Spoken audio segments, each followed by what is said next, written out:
C'est l'heure des télescopages de Bruno Donnet. Bonjour Bruno. Bonjour Philippe. Tous les jours Bruno, vous auscultez ici les passions médiatiques et ce matin, vous avez choisi de revenir sur une vidéo qui est en train de faire trembler le petit monde de la télé-réalité. Oui, je vous parle ce matin Philippe d'une vidéo confession. Elle a été mise en ligne il y a 2 semaines sur YouTube par Ilona Goss, une jeune femme rendue célèbre par l'émission de télé-réalité Les Anges. Je fais cette vidéo parce que je sais plus quoi faire d'autre en fait. Dans cette longue séquence, Ilona raconte les violences psychiques et physiques que son ex-compagnon Julien Berthe, un garçon qu'elle a rencontré précisément en participant à cette émission, lui aurait fait subir, et elle l'accuse entre autres réjouissances d'avoir tenté de l'étrangler.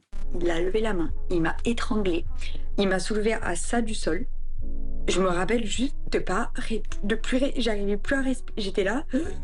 Alors si j'ai choisi de braquer mon télescope sur cette vidéo, c'est parce qu'elle révèle un enseignement tout à fait consternant qui tient aux conditions de production et à la fabrication de ce type de télévision. Car à la lumière du témoignage poignant de cette jeune femme totalement ébranlée, mais il s'est passé quelque chose de ce jour-là de hallucinant. on comprend que sa relation toxique avec Julien Berthe ne date pas d'hier, que le climat problématique s'est installé dès le début de leur union, mais que la production des émissions auxquelles ils ont participé n'a jamais tenté d'y mettre bon ordre. Pire, on constate que la prod a allègrement soufflé sur les braises pour rendre ses programmes toujours plus sulfureux. T'as vu comme tu te braques, Julien? Mais c'est toujours pareil. Bah oui, c'est toujours pareil depuis 5 mois. C'est toujours pareil, ça avance pas. Mais bien sûr, ça n'avance bien pas. sûr, il y a des conflits Ça tout le n'avance temps, pas. en fait. Mais t'arriveras Quand je jamais fais à me des efforts, pardonner. mais c'est pas vrai.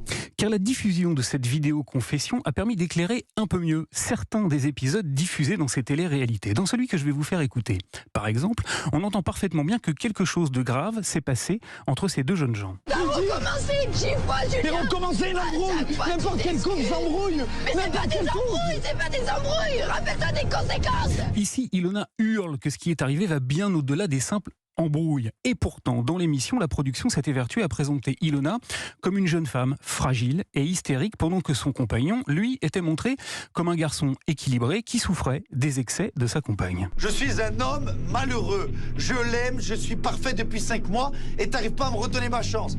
Alors que tu cries sur tous les toits que tu m'aimes, que je suis l'homme de ta vie. Qu'est-ce qui tombe par rond dans ta tête?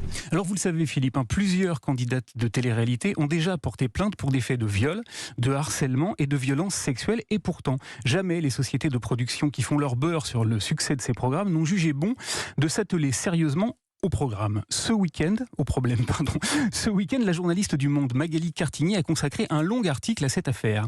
Et elle a notamment eu la très bonne idée de citer l'essayiste Valérie Ray-Robert, auteur d'un ouvrage intitulé Télé-réalité, la fabrique du sexisme, qui écrit, je la cite, « Le MeToo de la télé-réalité sera très difficile à mettre en place, tant les femmes qui y participent ont à y perdre ».